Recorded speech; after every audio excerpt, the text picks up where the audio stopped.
Bonjour les amis, une petite explication concernant mon sentiment sur les déplacements du marché. Alors voilà, ça reste que ce n'est pas un conseil financier, ça reste juste mon sentiment à moi. Voilà, le marché ne se déplace pas tout droit vers le voilà.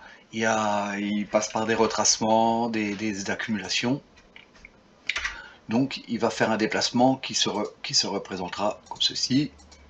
Petite période d'accumulation, il repart à la hausse, petite période d'accumulation, il repart à la baisse, voilà, etc., etc.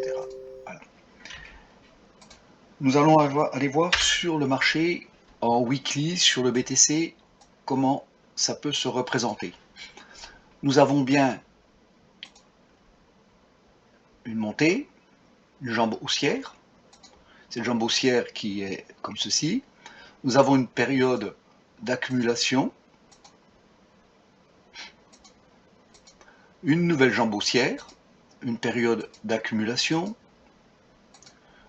une nouvelle jambe haussière, etc., etc. Maintenant, ce que l'on va faire, on va essayer de déterminer la différence entre ces jambes haussières et ces périodes d'accumulation.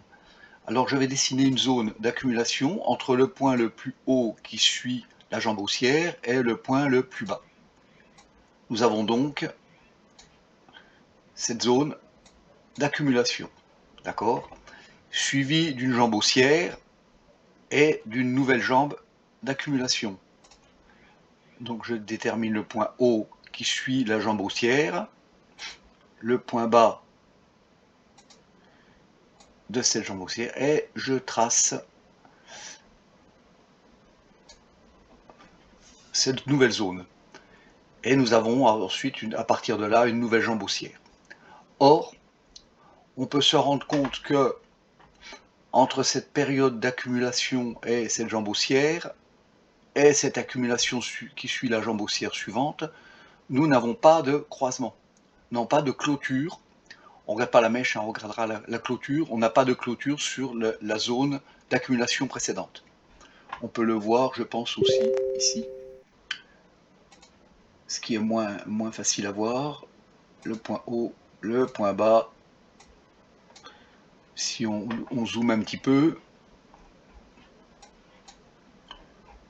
on peut voir qu'il n'y a pas eu de croisement non plus. Par contre, on s'est rendu compte qu'à partir du mois de mai 2025, nous sommes revenus, nous sommes sortis donc par cette jambe haussière, mais nous sommes revenus dans cette zone d'accumulation.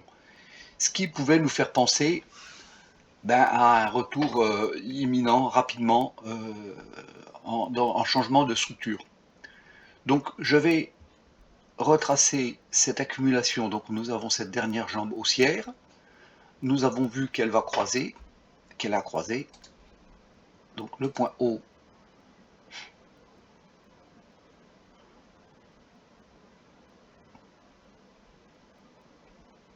le point bas. Effectivement, nous sommes partis sur, nous avons une stabilisation du prix et un changement de continuation haussière, qui est devenue une continuation baissière. Et nous avons maintenant une nouvelle zone d'accumulation qui s'est faite ici. Entre parenthèses, moi j'avais prévu un retour sur une dernière FVG qui était dans cette zone-là et elle n'y est pas venue. Donc elle n'a pas croisé cette zone d'accumulation. Et nous sommes repartis sur actuellement une nouvelle jambe baissière. Ce qu'il faudra peut-être surveiller, ça sera savoir si la nouvelle accumulation ne va pas venir clôturer là, ou va venir clôturer dans cette zone d'accumulation, ce qui pourrait signifier un retour sur une jambe haussière. Ça sera à surveiller.